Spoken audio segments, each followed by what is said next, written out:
Okay, prepare yourself. Because what I'm about to tell you, well, it's going to make you furious.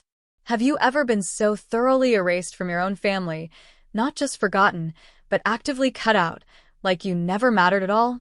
Like your very existence was an inconvenience? That happened to me. And the reason why? Because I dared to be a lowly teacher. It started subtly, like a shadow creeping into the corners of a brightly lit room. But it ended with my mother, Margaret Fairbanks, declaring to our entire family in a cold, digital message, Ingrid chose to be a lowly teacher. I no longer see her as my daughter. And guess what? No one, not a single person in my family, stood up for me. They all just let it happen. But what they didn't know was that 4 years later, I wouldn't just be seen again. I'd be standing on a stage in front of 500 people, the governor of Virginia shaking my hand, and she'd be sitting in the audience, uninvited, waiting for a moment in the spotlight that would never, ever come. This is the story of how I lost the family I thought I had, and started building the one I actually deserved. Growing up in our Virginia suburb, the Fairbanks family was, to outsiders, picture perfect.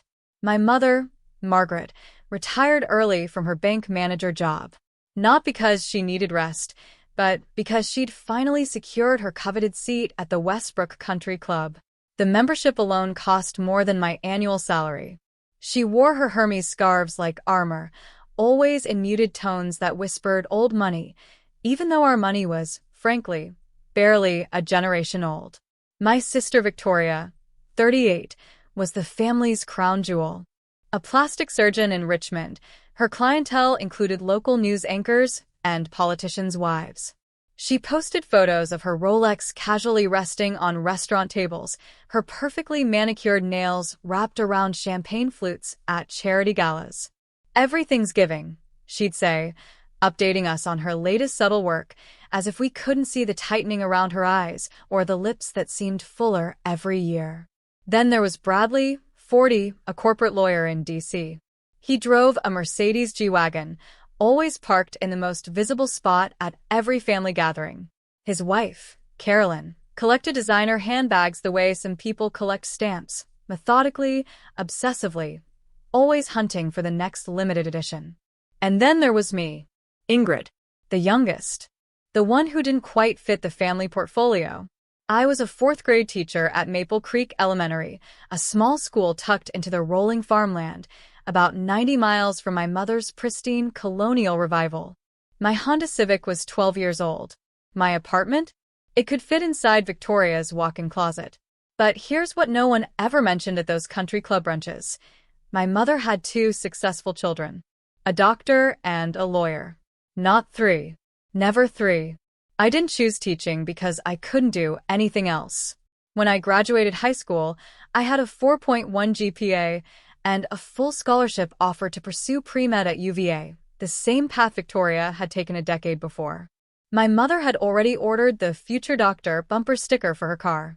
She'd told all her friends at the club. The narrative was set. But that summer, I volunteered at a literacy camp for underprivileged kids. There was this boy, Marcus Jr., 8 years old, who couldn't read past a first-grade level. He'd been told his whole life he was slow. By August, he was devouring chapter books. The day he finished Charlotte's Web on his own, he hugged me so tight, I thought my ribs would crack. That was it. That was the moment I knew. I called my mother that night to tell her I was declining the pre-med scholarship. I was going to study education instead. I wanted to teach elementary school. The silence on the other end lasted 17 seconds. I counted. "You're throwing your life away," she finally said. "For what? A government salary and ungrateful children?" She didn't come to my college graduation. Said she had a conflict, a garden party at the club that same weekend. Victoria sent a card with a $50 check and a note that read, "Good luck with your little career." I cashed the check. I needed groceries. But I never forgot the message beneath those words. You chose wrong. You chose less. And we will never let you forget it. I didn't choose to be poor. I chose meaning. To my mother, those 2 things were exactly the same. The exclusion didn't happen all at once. It crept in slowly, like mold in the corners of a room no one bothered to clean. Thanksgiving 2019. I arrived at my mother's house with a homemade sweet potato casserole, her favorite recipe, the one Grandma Ruth used to make. When I walked into the dining room, I found my place card at the small folding table in the corner. The one set up for Victoria's stepchildren and Bradley's toddler nephew. "Oh, honey, we just ran out of room at the main table," my mother said, adjusting her pearl earrings. "You don't mind, do you? You're so good with children." I was 30 years old. Christmas that year was worse. I'd spent 3 weeks knitting my mother a cashmere scarf in her favorite shade of dove gray. When she opened it, she smiled thinly and said, "How handmade." Then she turned to Victoria, who had gifted her a Chanel clutch, and spent the next 20 minutes raving about the stitching, the hardware, the craftsmanship. My scarf ended up in the coat closet. I found it there 2 months later, still in the tissue paper, the tags I'd carefully removed stuffed back inside. But the final blow came on her birthday in early 2020. I called to ask what time dinner was. "Oh, Ingrid," she said, her voice dripping with practiced regret. "The restaurant only had 6 seats available. Your father, Bradley and Carolyn, Victoria, and her date. You understand, don't you? Family comes first. 6 seats. And somehow I wasn't family enough to fill one of them." But all of that, the folding table, the forgotten scarf, the restaurant that didn't have room, none of it prepared me for what came next. The only person in my family who still treated me like I existed was my cousin Rachel. She was 24 then, my Aunt Patricia's daughter, 8 years younger than me, fresh out of college, and working her first marketing job in Charlottesville. We'd been close since she was a kid. I used to babysit her, take her to the library, help her with homework when her own parents were too busy fighting. Rachel was the kind of person who noticed when you were hurting, even when you tried to hide it. The night before Mother's Day 2020, my phone rang at 11:47 p.m. Rachel's name lit up the screen. When I answered, her voice was shaking. "Ingrid, I need to tell you something. I didn't know if I should, but you deserve to know." My stomach dropped. "What happened?" "Check your WhatsApp." The family group. I opened the app, scrolled to Fairbanks Family Dinner, the group my mother had created 3 years ago to coordinate holidays. It wasn't there. I wasn't in it anymore. "Rachel, I know," she whispered. "They removed you. Your mom asked Victoria to do it last week, but she only got around to it tonight." Rachel's voice cracked. "Ingrid, I'm so sorry. I screenshot everything. I'm sending it to you now." My phone buzzed. One image, then another. I stared at the screen, at my mother's words frozen in digital ink, and something inside me went very, very quiet. "Why are you telling me this?" I whispered. "Because you're my family," Rachel said. "Even if they've decided you're not theirs." I saved those screenshots in a folder I titled Proof. I didn't know then that I'd need them. I just knew I couldn't let those words disappear. I read that screenshot 47 times that night. Not because I didn't understand the words. I understood them perfectly. I read them over and over because some part of me kept searching for a loophole, a phrase that might mean something different, a context that could soften the blow. There wasn't one. The message was from my mother, posted in the family group at 8:03 p.m. Reminder: Mother's Day dinner at the Jeffersons 7 p.m. sharp. All my children will be there. All my successful children. Ingrid chose to be a lowly teacher. I no longer see her as my daughter. Please don't mention her name tomorrow. Below it, Victoria had replied with a heart emoji. Just a heart. No protest. No hesitation. Bradley's response: "Understood, Mom." 2 words. That's all I was worth to my brother. 2 words, and total compliance. I sat on the edge of my bed in my tiny studio apartment, phone clutched in my hands, and I didn't cry. I wanted to. God, I wanted to fall apart, to scream into a pillow, to call my mother and demand an explanation. But what would that change? She'd made her decision. She'd announced it to the family like a press release. Ingrid is no longer one of us. And everyone had agreed. I stayed awake until 2 a.m., staring at those messages, reading the timestamps, noticing that not a single person, not my father, not my aunt, not anyone had pushed back. Rachel was the only one who'd thought to warn me. By sunrise, I'd made a decision of my own. If my mother wanted me gone, I would be gone. Completely. On my own terms. But I would not forget. And I would not delete those screenshots. Some receipts you keep forever. Mother's Day morning, I woke up to silence. No calls, no texts, no awkward, "We miss you. Wish you could make it," from Victoria. Nothing. For the first time in 30 years, I didn't send my mother flowers. I didn't call to wish her a happy day. I didn't drive 90 miles to sit at a corner table while she pretended I didn't exist. I made myself coffee. I graded papers. I went for a walk along the creek behind my apartment complex and watched the water catch the morning light. And I thought about my options. I could call her, confront her, demand to know why she'd said those things, why she'd cut me out, why being a teacher made me unworthy of her love. I could screenshot her message and post it online. Let the world see what kind of mother raises a doctor, a lawyer, and a daughter she throws away. I could show up at the Jefferson uninvited, make a scene, force them to acknowledge my existence. But what would any of that accomplish? My mother had made her choice. She'd chosen status over her own child. She'd chosen the opinion of women at a country club over the daughter who'd loved her for 3 decades. If she wanted me to disappear, I would give her exactly what she asked for. But not because she demanded it. Because I chose it. I blocked her number that afternoon. Then Victoria's. Then Bradley's. I deleted Instagram, so I wouldn't have to see their curated family photos. I didn't know then that my silence would last 4 years. I didn't know that those 4 years would change everything. All I knew in that quiet moment was this: I would not beg to be loved by people who saw me as a stain on their reputation.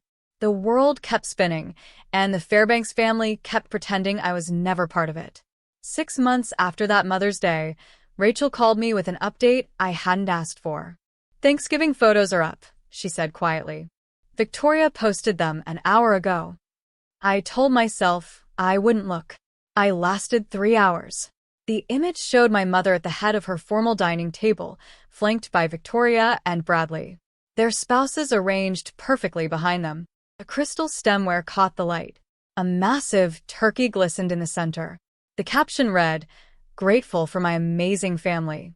Mom, you raised us right. 3 people, not 4. My chair wasn't even empty. They'd simply reconfigured, as if the table had always been set for 6 instead of 8. By Christmas, I'd stopped torturing myself with social media. But Rachel still called. "Your mom tells everyone you're doing volunteer work in Africa," she said. "Some kind of education nonprofit. Very prestigious. Can't come home because you're changing lives overseas." I laughed. The bitter kind that scrapes your throat. She's lying. To cover up that she disowned me. She's lying so no one asks questions. So she doesn't have to admit she kicked out her own daughter for being a teacher. Rachel paused. "Ingrid, she told Mrs. Patterson at the club that you were nominated for some international teaching award in Kenya.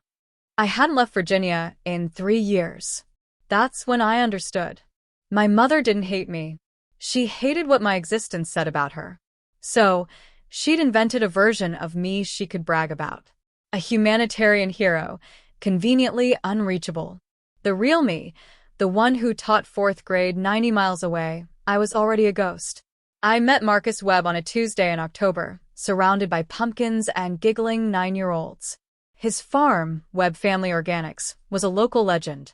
50 acres of rolling hills, heritage vegetables, a small orchard where families came every fall to pick apples and take photos against the red barn. I brought my 4th graders on a field trip to learn about sustainable agriculture. Marcus was waiting by the tractor when our bus pulled up. Tall, broad-shouldered, with kind eyes and soil permanently embedded under his fingernails. He shook my hand and said, "You must be Miss Fairbanks. My daughter hasn't stopped talking about you." His daughter was Lily, 5 years old, golden curls and a smile that could melt glaciers. She was in my colleague's kindergarten class, but I tutored her twice a week after her mother passed away from cancer the year before. Lily's an incredible kid. I told him. Smart as a whip. Curious about everything. Something shifted in his face. Gratitude, maybe, or recognition of a kindred spirit. She says you're her favorite teacher in the whole school, even though you're not technically her teacher. He smiled. Her words. That field trip turned into a phone call. The phone call turned into coffee. Coffee turned into a picnic under the old oak tree on his property, where Marcus asked about my family, and I told him the truth. I don't have one, I said. Or, they decided they don't have me. He didn't ask for details. He didn't push. He just handed me a slice of apple pie his late wife's mother had taught him to make and said, "Family isn't always blood. Sometimes it's the people who show up when everyone else leaves." That was the moment I started believing him. 2 years passed, like pages turning in a book I was finally writing for myself. In 2022, Marcus and I got married. Not at a country club, not with 300 guests and a 12-tier cake. We exchanged vows under the oak tree where we'd had our first real conversation, with Lily as our flower girl and a handful of friends who'd become family. I officially adopted Lily that same year. The day the paperwork came through, she handed me a crayon drawing of 3 stick figures holding hands under a yellow sun. On the bottom, in wobbly kindergarten letters, she'd written, "My mom, my dad, me." I keep that drawing in my desk at work. Some days, when the world feels heavy, I pull it out just to remember what matters.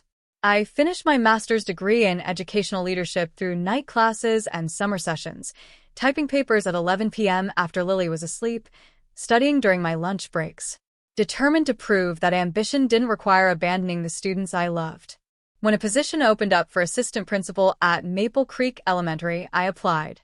The interview panel consisted of 3 school board members, including Marcus, who recused himself from voting. I got the job anyway. Through all of it, I stayed invisible.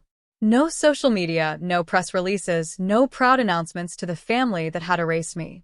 Somewhere in Richmond, my mother was still telling people I was saving children in Africa. Somewhere in D.C., Bradley was still pretending he'd never had a second sister. Somewhere online, Victoria was posting photos of family dinners at tables that would never have a place for me. They had no idea who I'd become. And I wasn't ready to tell them. Not yet. The phone call came on a Thursday afternoon in March 2024. "Mrs. Fairbanks Webb?" The voice was formal, precise. "This is Diana Morrison from the Virginia Department of Education. The board has reviewed your application, and I'm pleased to inform you that you've been selected as the new superintendent of schools for Clark County." I sat down on the edge of my desk, my legs suddenly uncertain. Superintendent? The position I'd applied for on a whim, never believing I'd actually be considered. Overseeing 12 schools for 1,000 students, 200 teachers. "Are you certain?" I managed. "Your track record speaks for itself. Literacy rates up 18% in 3 years. Teacher retention the highest in the region. The mentorship program you developed is being adopted statewide." A pause. "Dr. Hart specifically recommended you. She said you were the best educator she'd ever worked with." Eleanor Hart, my mentor from my first year teaching, now the state education commissioner. I hadn't spoken to her in months. The announcement hit the local papers 2 weeks later. "Local teacher rises to superintendent." A small headline in the Shenandoah Valley Voice, complete with my photo from the school district website. I didn't think anyone in my family would see it. I was wrong. Rachel called that evening, breathless. "Ingred, your sister just posted that article in the family group chat with a caption, 'Isn't this our Ingrid?'" My stomach tightened. What did my mother say? Nothing. She hasn't replied, but... Rachel hesitated.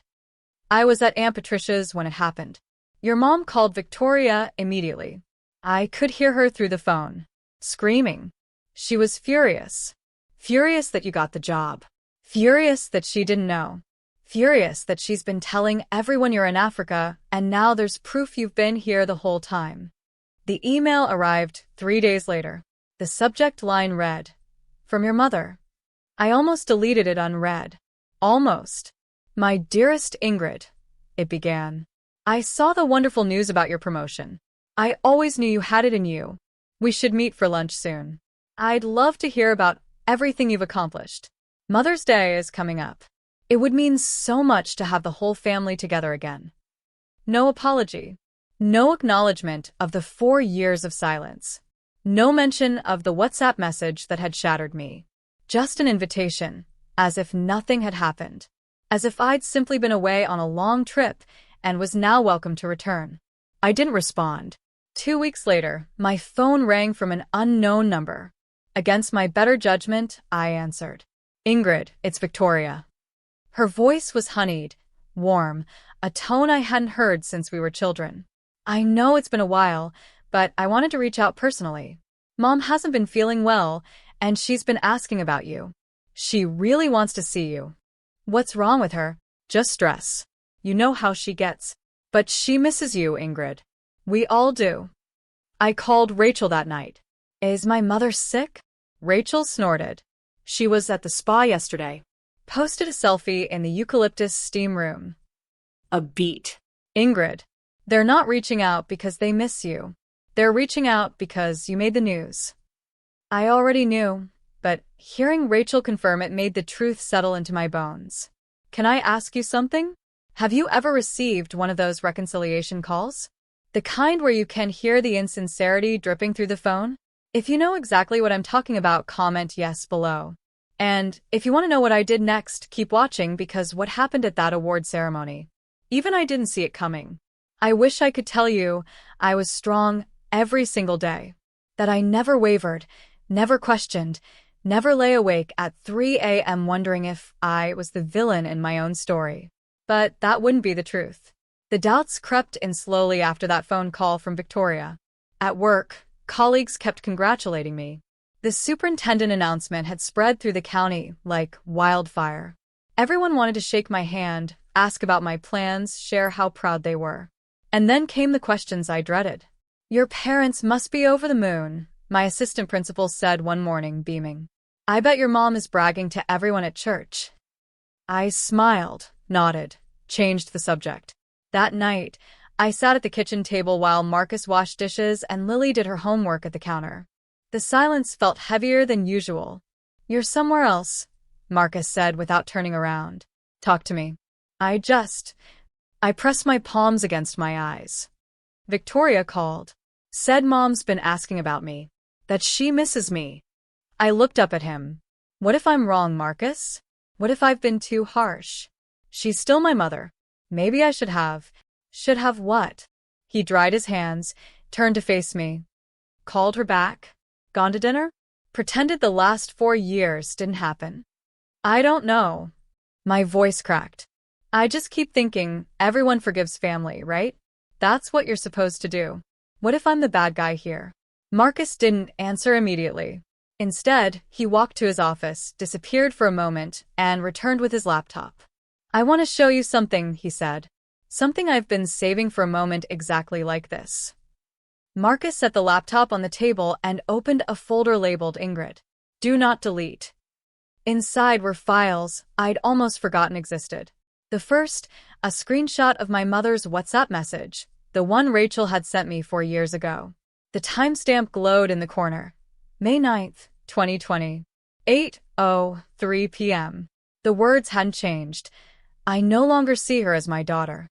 The second, my mother's email from 2 weeks ago. My dearest Ingrid. No apology. No acknowledgement. The third, a photo from Victoria's Instagram. Thanksgiving 2020. The family portrait with the empty space where I should have been. The caption. Mom, you raised us right. I saved everything, Marcus said quietly. Every message Rachel forwarded, every photo that showed up online. I backed it all up to the cloud with timestamps and metadata because I knew this day would come. He sat across from me. I knew there'd be a moment when you'd forget why you walked away. When you'd start wondering if you were the one who failed. I stared at the screen, at the evidence of my own erasure, and felt something shift inside me. You didn't fail, Marcus continued. You survived. You built the life. You became someone. Not despite them, but without them. He reached across the table and took my hand. You don't owe forgiveness to people who never asked for it. You only owe yourself the truth. I closed the laptop slowly. Rachel sent you something else, I said. What is it? Marcus hesitated. Are you sure you want to see? I nodded. He pulled up one more screenshot. A new message from the family group chat, dated just yesterday.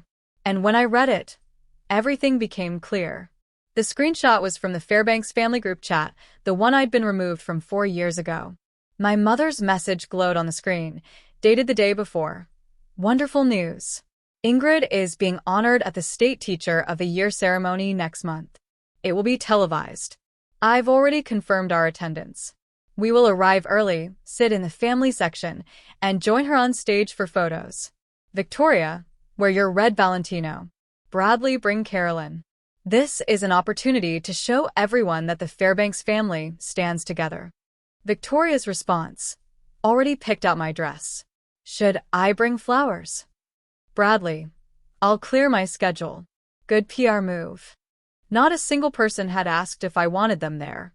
Not a single message mentioned reconciliation, an apology, or even a private conversation before showing up at the biggest moment of my career. They're planning to hijack your ceremony, Marcus said, his voice tight with controlled anger.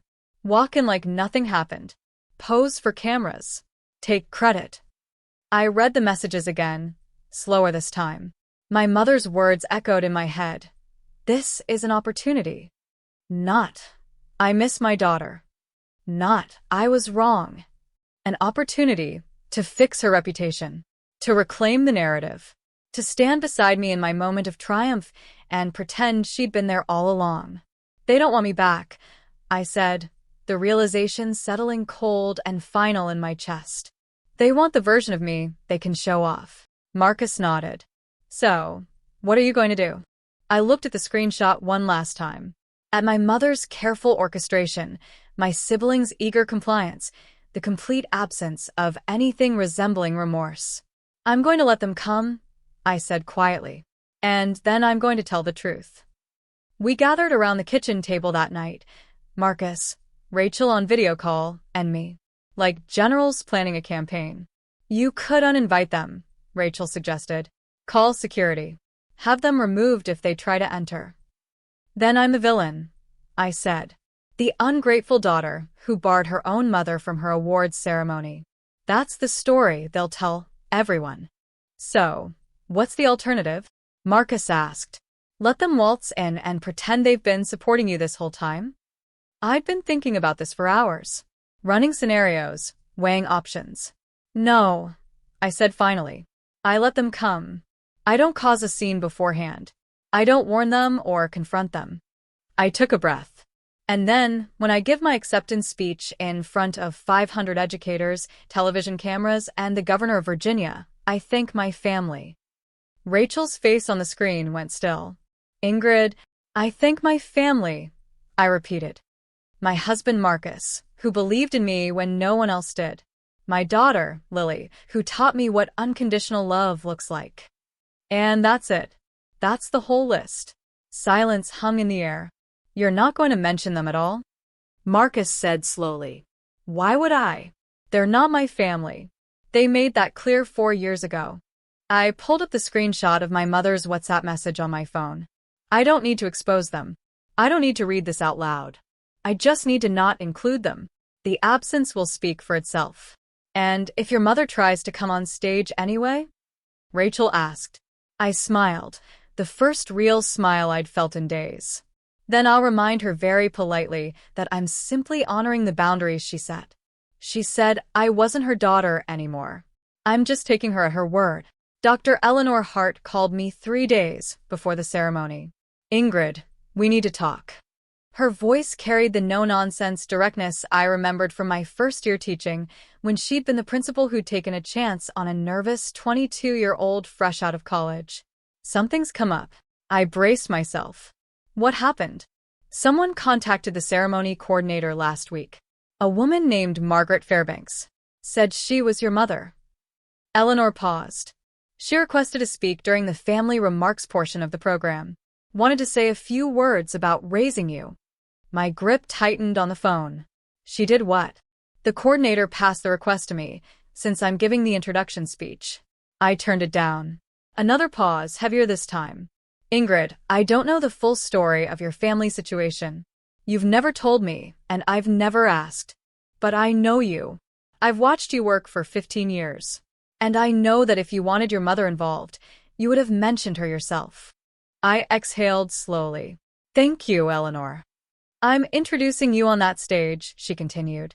And I'm going to talk about your achievements, your dedication, your 15 years of changing children's lives. Not your family name, not who raised you. Just what you've built with your own hands. She softened. You earned this, Ingrid. Nobody gets to rewrite that story but you. When I hung up, Marcus was watching me from the doorway. Your mother tried to get on stage. Eleanor blocked her. He shook his head slowly, not in disbelief, but in confirmation of everything he already knew about the woman who discarded me. She really thinks she can just walk back in, he said. She thinks she deserves to, I replied. That's the difference. The night before the ceremony, I sat at the kitchen table with a blank notepad, a cup of chamomile tea, and the weight of 4 years pressing against my chest. Lily had gone to bed an hour ago, her small hand waving from the doorway. Good luck tomorrow, Mom. You're going to be amazing. Marcus was in the living room, giving me space to write. He understood that some words needed to be found alone. I stared at the blank page. I would like to thank. My pen hovered. Who did I thank? My colleagues, obviously. Dr. Hart, the board members who'd believed in me, the students who'd made every early morning and late night worth it. And then what? I thought about my mother. About the woman who'd hosted country club luncheons while telling her friends I was saving children in Africa, who'd erase me from family photos like airbrushing out a blemish, who was, at this very moment, probably laying out her outfit, practicing her proud mother's smile, rehearsing whatever speech Eleanor had already denied her. I started writing. I want to thank my family, the family I chose and the family that chose me back. My husband Marcus, who saw me when I was invisible. My daughter Lily, who taught me that love isn't something you earn. It's something you give freely. I put down the pen. That was enough. That was everything. No mention of the Fairbanks name. No acknowledgement of the people who'd announced my exile in a group chat. Just the truth. The family in my speech was the family that had actually shown up. Done. Marcus asked from the doorway. Done, I said. Tomorrow, I would stand in front of 500 people, and for the first time in 4 years, I would let my silence speak. The Virginia State Capitol had never looked more imposing. I'd seen photos of the building my whole life. Thomas Jefferson's neoclassical design, the white columns, the dome that seemed to touch the sky. But standing at the entrance in my navy blue dress, Marcus on my arm, and Lily holding my hand, I felt like I was walking into history. The ceremony was being held in the House chamber. 500 chairs arranged in precise rows, each one filled with educators from every corner of the state. Principals, teachers, school board members, superintendents like me who'd spent their careers in classrooms before ascending to offices. And cameras. 3 news crews, including a live feed to the Department of Education's website. I signed in at the registration table. A volunteer handed me my badge. Ingred Fairbanks Webb, 2024 Virginia State Teacher of the Year. Congratulations, she said warmly. Your family must be so proud. I smiled. They are. We took our seats in the front row, reserved for honorees and their immediate families. Lily sat between Marcus and me, her legs swinging beneath her chair, too short to reach the floor. She wore the dress we'd picked out together. Soft yellow with tiny embroidered daisies. Mom, she whispered, tugging my sleeve. Is that your name up there? I looked up. A massive banner stretched across the stage. Virginia State Teacher of the Year 2024, Ingred Fairbanks Webb. My name. 50 feet wide. Impossible to ignore. I squeezed Lily's hand. Yes, sweetheart. That's my name. Behind me, I could feel eyes on my back. The prickling sensation of being watched. I didn't turn around. I didn't need to. I already knew who was sitting in the second row, uninvited and undeterred, waiting for a spotlight that would never shine on them. I heard them before I saw them. Excuse me, that's my daughter up there. Yes, the honoree. I need to be in the family section. My mother's voice carried across the chamber with practiced authority, the same tone she used to command waiters, to silence dissent at dinner parties, to convince strangers she belonged wherever she stood. I kept my eyes forward. Breathe. Just breathe. From my peripheral vision, I watched them arrive like a delegation. My mother in cream Chanel, pearls at her throat. Victoria in that red Valentino dress she'd mentioned, cinched waist, dramatic neckline, camera ready. Bradley in Tom Ford charcoal. His wife Carolyn trailing behind in Oscar de la Renta. They swept into the second row, directly behind us. And I heard my mother's stage whisper to the woman beside her. I'm Margaret Fairbanks, Ingred's mother. I raised that girl from the day she was born. Everything she is, she owes to me. The woman nodded politely, glancing at the banner, then back at my mother. Victoria leaned forward, close enough that I could smell her perfume. Ingrid, you look well. I didn't turn around, didn't acknowledge her. A hand touched my shoulder. Aren't you going to say hello to your family? Bradley's voice, casual, entitled. I turned my head just slightly. Not enough to face them, just enough to be heard. My family is sitting right next to me. Then I turned back to the stage, Lily's small hand warm in mine. Want to know what happened when I gave my speech? When my mother heard me thank everyone in my life except her. I promise you, you won't guess her reaction. If you're still with me, tap that like button and stay. The next 3 minutes are the reason I'm telling you this story.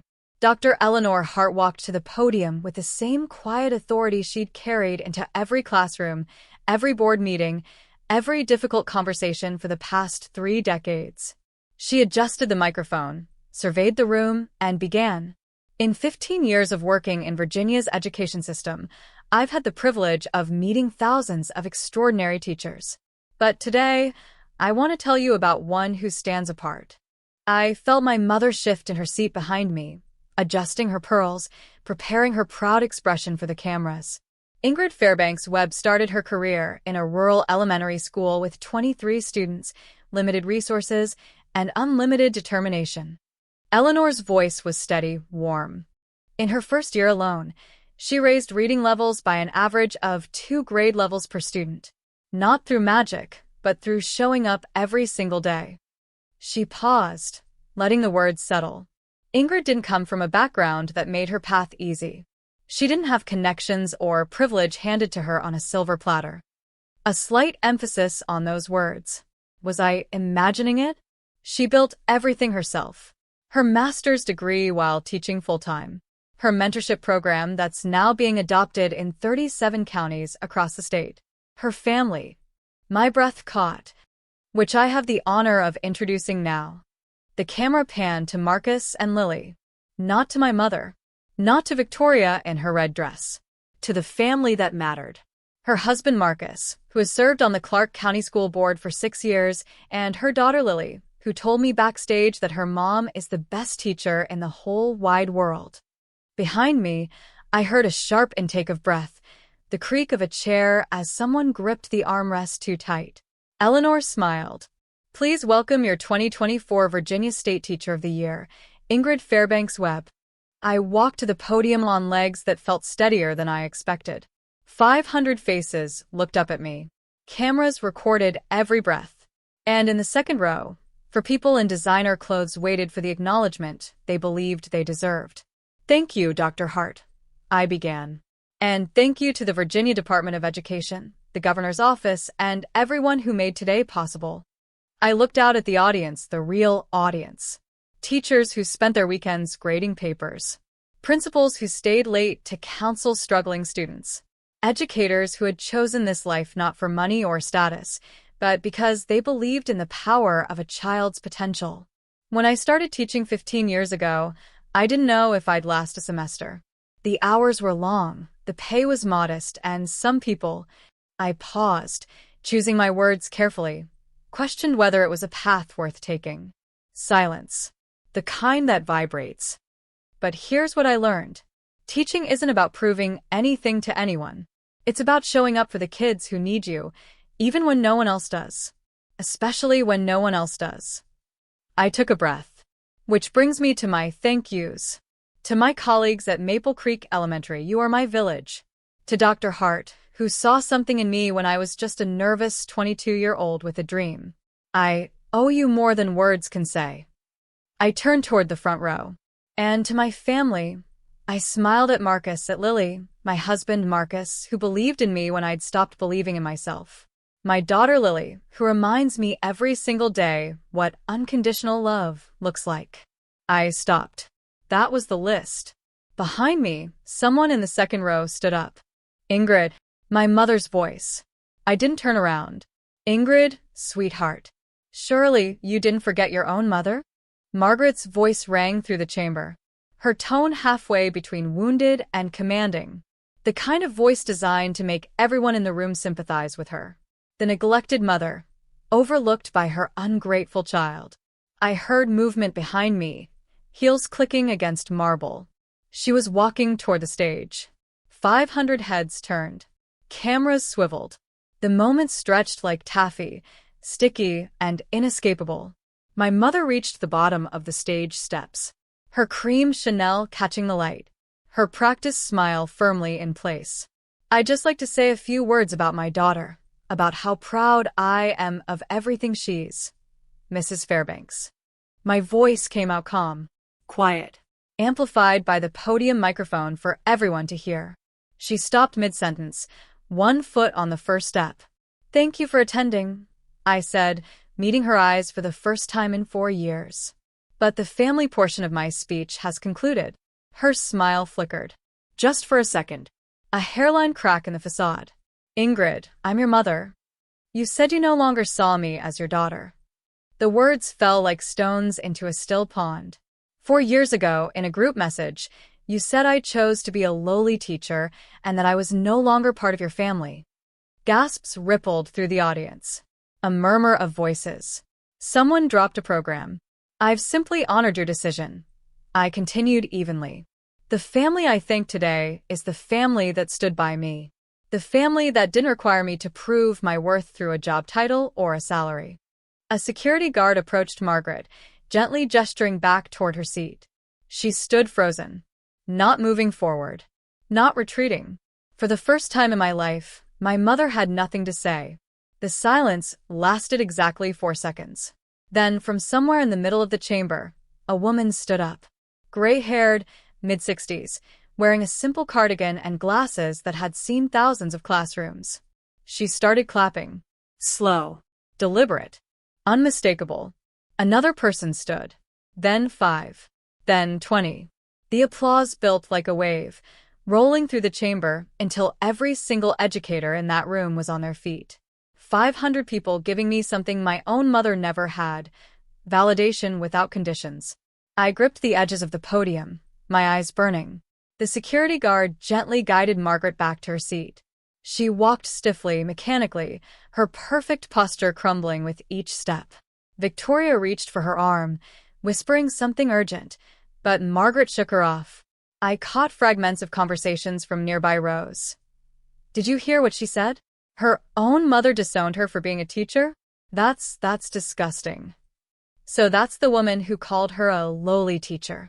Can you imagine? The story was spreading through the room like wildfire. Every whisper, another nail in the coffin of my mother's carefully constructed reputation. When the applause finally subsided and people took their seats, I saw Margaret sitting rigidly in her chair, staring straight ahead. Her cream Chanel suddenly looked too bright, trying too hard. Victoria was furiously typing on her phone. Bradley's jaw was clenched, so tight, I could see the muscles working from the stage. And in the front row, Lily was looking up at me with shining eyes. You did it, Mom, she whispered. Too quiet for anyone else to hear. But I read her lips perfectly. I smiled at her. Just her. The rest of the audience faded into background noise. My family was proud of me. That was all that mattered. They cornered me in the hallway outside the chamber. I'd just finished taking photos with the governor, a kind man with a firm handshake who told me my speech was the most honest thing he'd heard in that building in 20 years. When I saw them approaching, my mother, flanked by Victoria and Bradley, They moved through the crowd with the determination of people who believed they were owed an explanation. Ingrid. My mother's voice was low now, stripped of its performance quality. We need to talk. Privately. I kept my tone pleasant. Professional. If you have something to say, Mrs. Fairbanks, you can say it here. Her eyes flickered to the people around us. Other honorees, their families, a journalist scribbling notes. You humiliated me in front of everyone. On television. I stated a fact. I pulled out my phone, unlocked it, and held up the screenshot that had lived in my camera roll for 4 years. This is the message you sent on May 9th, 2020. I no longer see her as my daughter. Your words. Your decision. I simply honored it. My mother's face went pale. I was upset. You know how things get taken out of context. Context. I showed her the timestamp, the sender ID, the heart emoji from Victoria, the understood mom from Bradley. This was a group message telling everyone in our family to pretend I didn't exist. There's no other context. Bradley stepped forward. Ingrid, let's be reasonable. I was reasonable for 30 years. My voice stayed calm. I was reasonable when you seated me at the children's table. Reasonable when Mom forgot my graduation. Reasonable when you all decided my career made me disposable. I tucked my phone away. I'm done being reasonable. Victoria's mask cracked first. This is ridiculous, she hissed, her red Valentino dress suddenly looking garish under the fluorescent hallway lights. We came here to support you. We rearranged our entire schedules. You came here for photo op. I kept my voice level. I read your messages, Victoria. Should I bring flowers? That's not support. That's staging. Her face flushed. How do you? Who showed you that? It doesn't matter how I know. It matters that you all plan to show up at my ceremony, sit in my family section, and take credit for a success you spent 4 years ignoring. Bradley tried a different approach. His lawyer voice. Calm. Reasonable. The tone he used to negotiate settlements. Ingrid, think about this from a PR perspective. The video's going viral. People are calling Mom. People are calling Mom what she is. You're making this worse for everyone. For the family name. I haven't had that name in 2 years. I held up my hand, showing the simple gold band Marcus had placed there. I'm a web now. And funny thing about family names? They only mean something if the family behind them is real. Victoria stepped closer, her voice dropping to a fierce whisper. You think you're better than us, don't you? Just because you got some award. No. I met her eyes. I think I'm exactly what I've always been. A teacher. The same teacher you called lowly. The same teacher Mom was embarrassed to mention at her country club. I turned to look at all 3 of them. I didn't become better than you. You decided I wasn't good enough, and I stopped trying to change your minds. Behind me, I heard Marcus's steady footsteps. Lily's small hand found mine. Ready to go home? He asked. More than ready. I turned to face my mother one last time. She looked smaller somehow. The cream Chanel hung differently now. The pearls seemed less polished. For years of careful reputation building, undone in 3 minutes on a stage she'd never been invited to share. Mrs. Fairbanks, I said quietly. Quiet enough that only she could hear. 4 years ago, you made a choice. You chose your image over your daughter. You chose the opinions of women at a country club over a child who loved you. Her lip trembled, the first crack in her armor I'd ever seen. I could hate you for that. I continued. I spent a lot of nights thinking I should. But here's what I realized. Hating you would mean you still controlled my life. And you don't. Not anymore. Ingrid, I'm not asking you to apologize. I don't need your apology to be happy. I've been happy for 2 years without it. I took a breath. But I want you to understand something. I'm not doing this to punish you. I'm doing this because I finally learned the difference between forgiveness and self-respect. I turned to Victoria. You asked if I think I'm better than you. I don't. I just think I deserve to be loved without conditions. And I found that somewhere else. To Bradley.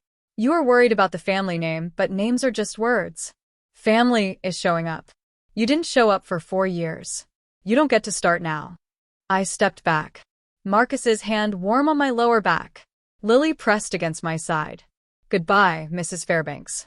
Victoria. Bradley. I nodded once. I hope you find whatever it is you're looking for, but you won't find it with me. We walked out the doors without looking back. The fallout didn't happen overnight. It crept in slowly, like water through foundation cracks. Rachel called me a month after the ceremony with updates I hadn't asked for, but somehow needed to hear. Your mom resigned from the country club social committee, she said. Said she needed to focus on family matters, but everyone knows the real reason. Women were asking her questions she couldn't answer. About you. About the speech. About what kind of mother disowns a daughter for being a teacher. I stir my coffee, watching the cream swirl. And Victoria? She deleted all her family Instagram posts. Every single one. Someone in the comments of her practice page asked if she was the sister who sent a heart emoji when her mom disowned her sibling. Rachel laughed bitterly. Apparently, patients don't love knowing their plastic surgeon has a heart emoji to family cruelty response time of 30 seconds. Bradley had gone silent entirely. According to Rachel, he told Aunt Patricia that the whole situation had been blown out of proportion and that he'd prefer not to discuss it. The professional class had its ways of punishing social missteps. No one was boycotting Victoria's practice or refusing to hire Bradley's firm. But there were whispers. Side eyes at networking events. The subtle distancing that happened when people realized someone's shiny surface hid something rotten underneath. Your mom's seeing a therapist, Rachel added quietly. She told Aunt Patricia she wants to understand what went wrong. I set down my mug. Good for her. You don't want to know more? Maybe she's actually changing. Maybe she is. I looked out the window at the oak tree in our backyard, the one where Marcus and I had exchanged vows. But her changing doesn't change what happened. And it doesn't obligate me to go back.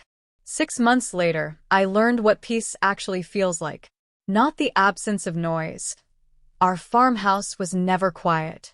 Lily practiced piano in the living room, the keys stumbling over for Elise, with determined imperfection. Marcus argued with the tractor in the barn, convinced it understood his lectures about fuel efficiency. The chickens had opinions about everything. But underneath all that noise, there was stillness. The kind that comes from knowing exactly where you belong. I was still superintendent. The job was hard. Budget meetings, personnel conflicts, the endless paperwork of running 12 schools. But every morning when I walked into my office, I saw Lily's crayon drawing pinned above my desk. 3 stick figures, yellow sun. My mom, my dad, me. That was my daily reminder of what success actually looked like. On our 3rd wedding anniversary, Marcus and I had another picnic under the oak tree. Lily helped set up the blanket, spreading out plates of cold fried chicken and Marcus's mother's famous biscuits. The evening light turned everything gold. Someone from a publishing house called last week. Marcus mentioned casually, handing me a glass of lemonade. They want you to write a book about your career, your journey, all of it. I shook my head before he finished. I don't want to live in the past. Even if it could help other people? Other teachers who've been made to feel small? I thought about it. Really thought about it. If I ever tell this story publicly, I said finally, it'll be on my terms. Not for revenge. Not for profit. Just to let someone else know they're not alone. Lily crawled into my lap, smelling like grass and sunshine. Tell me a story, Mom. I kissed the top of her head. Once upon a time, there was a teacher who found her family. The letter arrived on a Tuesday in October, almost exactly 1 year after the ceremony. No return address on the envelope, just my name written in handwriting I recognized immediately. The careful cursive my mother had always prided herself on. The elegant loops she'd spent years perfecting at charm school in the 1970s. I sat at the kitchen table for a long time, just holding the envelope. Marcus came in from the barn, saw what I was holding, and sat down across from me without a word. You don't have to open it, he said. I know. I opened it anyway. The letter was 2 pages, handwritten on her personalized stationery, cream cardstock with her initials embossed in gold. Ingrid, I've written this letter 47 times. Each time I tried to explain, to justify, to make you understand why I did what I did. But the truth is simpler and uglier than any explanation I could give. I was afraid. Afraid of what people would think. Afraid of being judged. Afraid that your choices somehow reflected failures in me. I don't expect you to forgive me. I haven't even forgiven myself. I just want you to know I was wrong. Not upset or taken out of context. Wrong. And I'm sorry for every day you spent believing you weren't enough. You don't owe me a response. You don't owe me anything. But if you ever want to talk, not reconcile, just talk, I'll be here. Your mother, even if that word doesn't mean to you what it should. I read it twice. Then I folded it carefully and put it in the kitchen drawer. What are you going to do? Marcus asked. I don't know. I looked out at the oak tree, its leaves turning amber in the autumn light. But for the first time, I think I don't need to know yet. You know what kept me awake for months after all of this? Not anger. Not even sadness. It was one question. Why? Why would a mother erase her own child? What kind of person looks at their daughter and sees a liability? I spent a lot of time reading about this, talking to a therapist friend, trying to understand, not to forgive, but to stop carrying the weight of confusion. Here's what I learned about people like my mother. Margaret Fairbanks grew up in a family where love was transactional. Her own parents praised her when she achieved and withdrew when she didn't. She learned early that worth equals performance. That you earn your place at the table, literally. By the time she had children of her own, she didn't know any other way to love. When Victoria became a surgeon and Bradley became a lawyer, my mother wasn't just proud. She was relieved. Their success proved she was a good mother. Their achievements were her achievements. Their status protected her from the shame she'd carried since childhood. And then there was me, the daughter who chose meaning over money, who picked a lowly profession that made Margaret feel exposed. Every time someone asked about her kids, she had to explain me, and explanation felt like failure. So, she did what scared people do. She cut out the part that hurt. It doesn't excuse her. Nothing excuses abandoning your child. But understanding this helped me realize something important. Her rejection was never about my worth. It was about her wounds. And here's the thing I want you to hear. If you've ever been in my shoes, you are not responsible for healing people who hurt you. You can understand them without excusing them. You can have compassion without giving them access to your life. Boundaries aren't walls built from anger. They're doors you get to control. If this story resonated with you, I have a question. Have you ever had to choose between keeping the peace and protecting your peace? Tell me what you think. I really want to know. Thank you for being here. Thank you for listening. I'm Ingrid, and I finally know what family really means.